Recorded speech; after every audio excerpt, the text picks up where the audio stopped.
Kia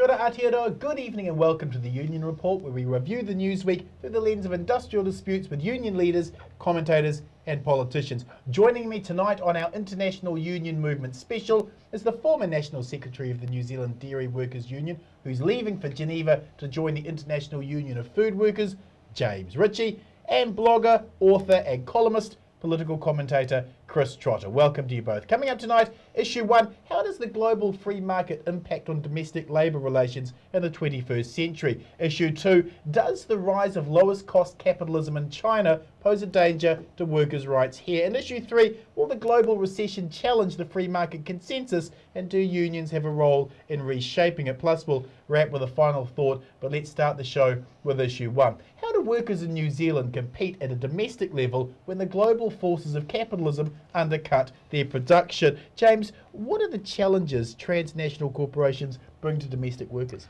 Well, they bring huge challenges, and for some decades now, transnational corporations have been shifting production to lowest cost centres wherever they're able to. Some industries they can't, like the hotel industry, for example. In New Zealand, workers are fortunate, and so far at least you have to process milk or meat near to the point, the initial primary processing anyway, so that's kept reasonable jobs here. But the huge challenge is that they shift production to lowest cost centres, and that means that much of our manufacturing has gone offshore, and we've lost skills, we've lost some of our economic sovereignty, and at the same time transnational corporations have imported their neoliberal program of American-inspired human resources departments who try and instill loyalty to company first and community and nation second, and fellow workers as a distant third, and also union busting techniques. We've seen international union busting techniques in this country recently with both the Ports of Auckland and the Tallies dispute. So what are the positives of globalisation? Well, the positives are that unions are learning to link up together and know that they cannot take on transnational corporations either as individual unions or just with their national centres. They must link up with organised labour that work for transnational corporations around the world, share information, share strategies, and be there when there's a fight with a transnational corporation. Chris, when signing free trade deals like the Trans-Pacific Partnership, what do unions need to be concerned about? Well, obviously, they need to try and preserve as much of their national sovereignty, or the room for manoeuvre of their domestic economy as possible, because although there is a great deal of mobility in terms of labour across the planet these days, by far the majority of workers are embedded in their communities, and they find it difficult to move. It's a wrench to move. So the more that control over economic life can be contained within their borders, the easier it is for them. But globalization, as James has said, has weakened the nation state, vastly diminished its power to call the shots economically and to constrain capital. I tell people the story of Jock Barnes's funeral, famous leader in 1951. At that funeral, the president of the CTU told me that he had been in discussions with Prime Minister Clark, and Clark had told him quite openly that they were facing the real threat of an investment strike. Really? This was the famous winter of discontent by New Zealand employers, when all kinds of dark deeds were being done behind the scenes, and the New Zealand dollar was deliberately driven down. I think it reached at one point 32 cents American. This demonstrated, the power of capital to pull a government up short, because the threat was there. People like Laila Hari were talking about employer-funded paid parental leave, and this was a real demonstration to the government, not just from local capitalists, but from transnational corporates, that, you know, there is a limit to what you can do without consequences. Yeah. And you're heading into the area where there are consequences. And in case you don't believe that we have the power to do things, just take a look at the dollar. I mean, if you look back, you can find comments by the Finance Minister, Michael Cullen, at the time, about what was influencing the collapse of the New Zealand currency's value in international markets. He knew what was happening. And the truth of the matter is that the Labour Party kind of turned on a dime and gave assurances. Remember Helen Clark saying that there'll be employer-funded paid parental leave over my dead body. Yeah. These were the signals that were sent out that we understand. Yes.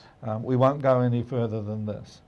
And you know, that is in marked contrast to the way, say, the first Labour government in 1935 was able to stare down its own capitalists and say, no, you've had your turn, you've created this disaster, now you're going to let us clean it up. I'm not sure it's possible now. The interesting thing is, just picking up on James's point about unions globalising, the first great wave of globalisation, of course, was in the 19th century as capitalism expanded all over the world. Brilliantly described in the Communist Manifesto by Karl Marx, who's quoted often and approvingly in the Wall Street Journal these days as someone who really gets capitalism. But then, you know, you had the International Working Men's Association, forgive the gender imbalance there, and you know, even in New Zealand's history, the Great Maritime Strike was actually precipitated by what was happening in Australia. And New Zealand's watersiders and seafarers felt they were obliged to join in.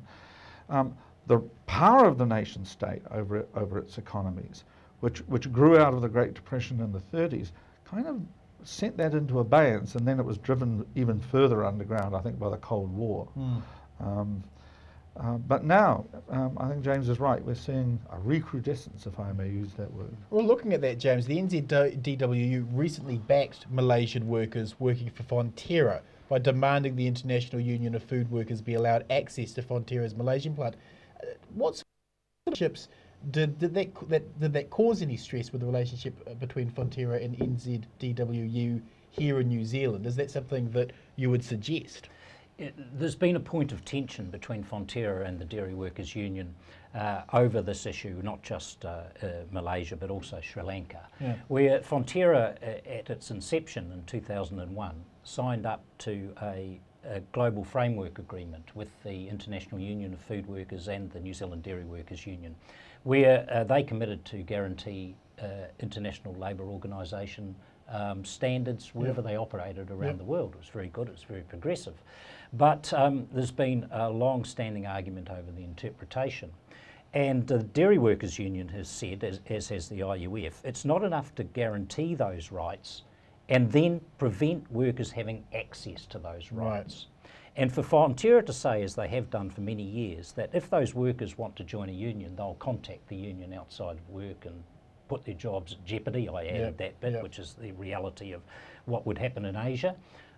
It's just completely unrealistic. And so we say there is no true human rights unless people have access to human rights. Right. And so we've been arguing with Fonterra that they must allow unions to go into their plant and offer union membership and observe what we would call employer neutrality. In other words, they won't discourage workers from joining the union, and they'll stand back and let workers independently decide. So fine, and we've supported this for some time. There's been an ongoing argument, and we've got to the point in Malaysia where the Food Workers Union of Malaysia is organised the Industrial Relations Department in Malaysia to run a ballot, and so there is pressure from our union on Fonterra to make sure they allow access to the Food Workers Union of Malaysia to go in and offer. Does making those demands and seeking international solidarity, does that risk your relationship with Fonterra here in New Zealand? And is it a worthwhile risk? Oh, it's certainly a worthwhile risk if that's what it does, because we have to take a principled approach. The relationship with Fonterra is a robust relationship between the Dairy Workers Union and Fonterra. It has its ups and downs. We have collective bargaining here. We have good union rights in our collective agreements, but they're effectively not worth anything unless Fonterra accord those same rights, those workers' rights, to their workforce in Asia, in Latin America, in Australia. Chris, Munn's called in the International Longshoremen's Association, and they threatened a blacklisting in the ports of Auckland during their dispute. Domestic law prohibits solidarity strikes. Can international blacklisting be an effective tactic at home? Well, I think that was one of the very important factors in the victory that Munn's was able to chalk up on the Auckland waterfront. And I think it was rather startling both to the Auckland employers at the port and to the National Party politicians. I think they may have been of the view that the days of international solidarity, disappeared with cloth caps and union bands and things. But the seafaring trade and the longshore, the waterside occupation lends itself because there's nothing more international than a port, nothing more international than a ship. And so those traditions die hard on the waterfront and on the seas. But the solidarity strike thing is absolutely axiomatic to a confident and powerful working class. Without it, unionists in sites that are in dispute with their employers can be defeated in detail, as they say in military jargon. When solidarity strikes are permitted, the battle becomes generalised. You can create a front, as it were, and it's much more difficult for the employers to win. The ILO guarantees the right of workers to engage in political strikes and strikes over social issues. But more and more signatories to the ILO convention are simply ignoring its provisions. It is one of the first measures that the neoliberals impose in terms of labour market reform, and I suspect it will be the last that they relinquish. Thank you, panel. Moving on with issue 2, China is our second largest trading partner, Australia is our largest trading partner, and China is Australia's largest trading partner. Our economic microclimate, protecting us from the roughest edges of the recession, is totally dependent on China. James, does the rise of lowest cost capitalism in China pose a new danger to New Zealand workers? Yes, it does, and this is a very difficult issue internationally, just like we were saying earlier about capital moving production to lower cost countries. That happens, and it's happened with China and increasingly further western China and other parts of Asia as well. The difficulty with China, of course, is that it does not have free and independent trade unions. Right. And the ACFTU, which is the central organisation, so-called central organisation of unions in China, is an arm of the state. Right. And it is complicit in suppressing workers who are truly trying to organise and take action against or to raise their wages and conditions in China. And so what the union movement, most of the world's union movement recognises the ACFTU. I think it's a mistake. Right. Because when free and independent unions do arise in China, we will be compromised, or the world's trade union movement will largely be compromised for backing the Chinese state against the rise of these unions. And they will come. And I look back to the collapse of the Soviet Union and all of that contact that unions had with the Soviet Union. It might have been very good for relationships with a socialist country, but did nothing for the working class of Russia and other countries when that system collapsed. And I see the same thing happening with China, so it's very problematic for unions. Chris, if Chinese companies paying Chinese workers can rebuild Christchurch quicker and faster than employing New Zealanders, shouldn't we accept that reality? Oh, I think politically that would be a non-starter, and I don't think even a Conservative government would countenance such a move. Despite Jenny Shipley's best efforts. Yes, in spite of the efforts of some more fanatical adherents to, the neoliberal creed. There are some realities which you simply can't ignore. So although, the nation state could still kick back on well, those. it can at that level, because you can't rebuild Christchurch in China. Right. Christchurch can only be rebuilt in Christchurch, and so the dynamics, are slightly different. I mean, you can move an assembly plant to China, and that relieves New Zealanders of the jobs they once had. Although our free trade deal with the Chinese does allow immigration as part of it, doesn't it? Yes, I think it can work to a certain extent with highly specialised workers, workers with particular skills, and therefore restricted numbers. Yeah. But to bring in thousands of Chinese in the 19th century, they would have been called coolies. Right. To rebuild Christchurch would produce a fairly vociferous reaction. Mind you, it was Chinese workers which built the Intercontinental Railroad in the United States, or at least the bit from the Pacific to the middle of the country. Yeah. So perhaps it's not as far-fetched as all that. I think one of the things which may assist Chinese workers and may even transform the official trade union peak organisation in China is the growing necessity of Chinese workers to take up the slack from decreasing international demand. If the Chinese economy is to keep going, at some point it's going to have to do what Henry Ford did for the American economy and the American worker, pay a wage large enough to allow that worker to consume the product that he or she is making. Right. Now, when your society reaches that point, usually what happens is that the governing elites actually make a space for trade unions, just as Franklin Roosevelt made a space with the Wagner Act in the United States, which had hitherto been absolutely vicious in its opposition to trade unions. Yeah. I think he even said, if I was a worker in a factory, I would join a union. When the president says that, it's a fairly strong hint to people that it's okay now to do it, and you allow the law to change. So it may be that in the next decade or so, Chinese workers, in order to have enough money, have a standard of living that can consume much of China's huge production. Because the great risk for China, risk for capitalism everywhere, is the risk of overproduction. Sure. While the world had money, Walmarts and warehouses were full, and people went and bought all these extremely cheap products. But the world is no longer rich. Europe, which is its prime market, is no longer rich. And so Chinese may have to start buying those products. James, is that a fair assessment? You would say maybe a decade before free unions move in China? Well, I think it may even be earlier than that.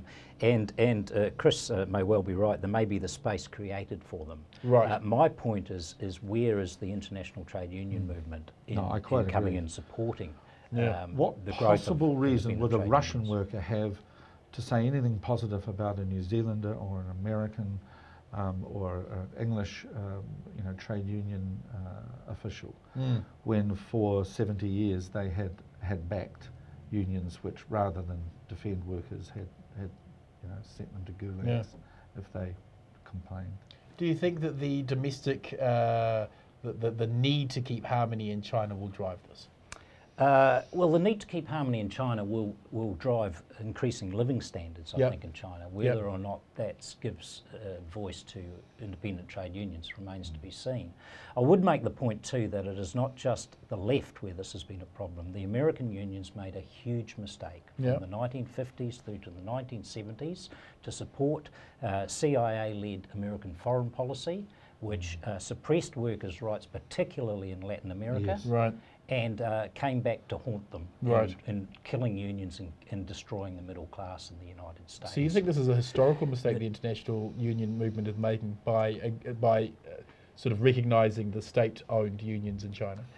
I think it is. I think currently the international union movement, most union centres and most global union federations are making this mistake. The IUF has a different view. It does not recognise CFTU, Yep. and recognises the Hong Kong CTU, which is a free and independent organisation and will be the litmus test and the measure of how things are developing in mainland China. Chris, the US have refocused on the Pacific as their friction point against Chinese expansion. What are the implications for New Zealand? Well, New Zealand is going to have to make a choice at some point, and it's going to be a difficult choice to make. I mean, there are some who say we must be nimble and hop between the two and avoid being caught by either. But I simply don't see that as a realistic foreign policy position to maintain. I think overwhelmingly China is our economic future, and the country that guarantees, that underpins your economic well-being will ultimately get to call the shots in foreign policy. That's going to have implications for our democratic traditions. We must hope that the Chinese people themselves embrace more and more of the democratic principles that we have won for ourselves. But the United States, I think, if it is seeking to counteract the influence of China, then it absolutely must provide for the countries it wants to keep within its orbit economic opportunities of a scale with the Chinese. Now, unless America opens its dairy markets to New Zealand producers on a complete and unequivocal level, then what is the point? I mean, if the only thing we're going to get out of the TPPA is an inability to watch DVDs that were stamped in the wrong part of the planet, then what on earth is the point of signing it? Thank you, panel. Moving on with issue 3, will the global recession challenge the free market consensus, and do unions have a role in reshaping it? James, are the international unions up to the challenge created by the 2007 economic recession? How strong is the movement? Well, it's obviously not strong enough because what we've seen since the global financial crisis is a pretense by the major powers that it's business as usual. And taxpayers have bailed out finance capital, and we're still seeing the financialisation of global markets, and finance is still separate from production and services. It's an entity in itself. And while that continues, then we certainly haven't won. We're not making progress, and there's a lot to do. I think the Occupy movement is very positive.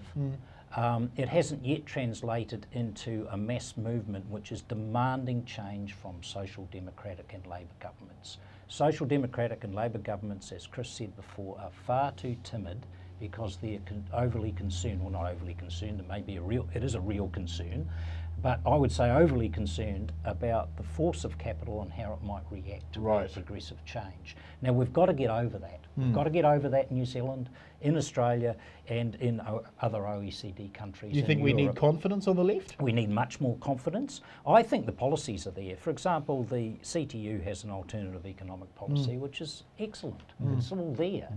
But it's still a long way from being implemented, because we have Labour opposition, which is very progressive in many, many ways, but is still very ambivalent, to say the least, about free trade. And the TPPA is an absolute disaster for working people anywhere in the Pacific, let alone us. So it's about getting greater commitment for change amongst people, and the union movement has to pick up its game in representing more people than it does now, working people generally. Otherwise, we don't have a mandate. Chris, economist Brian Easton argues that the left in New Zealand needs to create an alternative economic narrative with unique New Zealand solutions. What role do you think the union movement plays in that, creating those solutions?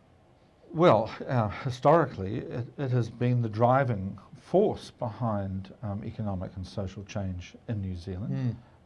It was the driving force behind the progressive changes of the first Liberal government.